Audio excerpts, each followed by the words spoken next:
وقت کا جواب ہمارے جواب سے ہمیشہ بہتر ہوتا ہے، اور وقت صرف اس وقت جواب دیتا ہے جب ہم کسی کی زیادتی کا جواب دینے کی بجائے صبر سے کام لیتے ہیں۔ ہمیشہ جوڑنے کی کوشش کیجیے، توڑنے کی نہیں۔ دنیا میں سوئی بن کر رہیے، کینچی بن کر نہیں، کیونکہ سوئی دو کو ایک کر دیتی ہے اور کینچی ایک کو دو کر دیتی ہے۔ خوش رہے، خوشیاں بانٹے۔ ناراض ہونے کے لیے بھی کوئی رشتہ چاہیے۔ ناراضگی بہت قیمتی ہوتی ہے، ہر کسی پر نہیں لٹائی جا سکتی۔ گنہگار جب ندامت کے آنسو روتا ہے تو عرش اس طرح کانپتا ہے جس طرح ماں بچے کے رونے سے کانپتی ہے۔ جنگ میں مقابل نہیں دیکھا کرتے، زندگی جینے کے لیے مقابلہ ضروری ہے۔ محبت ہو جانا یا مل جانا اہم نہیں ہوتا، محبت کو زندہ رکھنا اور عزت دینا اہم ہوتا ہے۔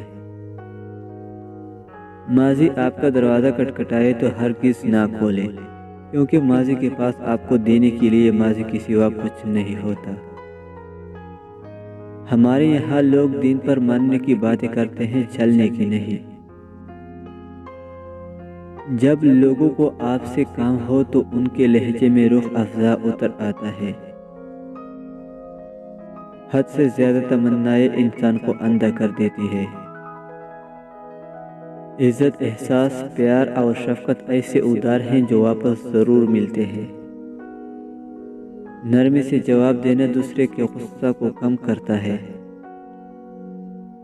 چھوٹی چیزوں میں خوش ہونا سیکھے، بڑی چیزیں خود ہی آپ کا مقدر ہو جائے گی۔ بھٹک جانا کوئی بڑی بات نہیں، لیکن بھٹک کر بھٹکے ہی رہنا بہت خطرناک ہے۔ اگر کوئی آپ کو یاد کر رہا ہو تو وہ یہ دو کام ضرور کرے گا۔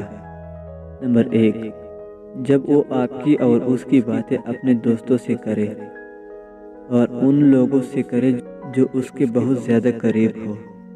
نمبر 2، اگر وہ آپ سے اکثر یہ کہے کہ تم مجھے بہت یاد آتی ہو، تو یقیناً یہ بات سچ ہے، کیونکہ بار بار اظہار اس بات کی دلیل مانا جاتا ہے کہ وہ واقعی میں آپ کو یاد کرتا ہے، کیونکہ یہ کہنا اتنا آسان نہیں ہوتا۔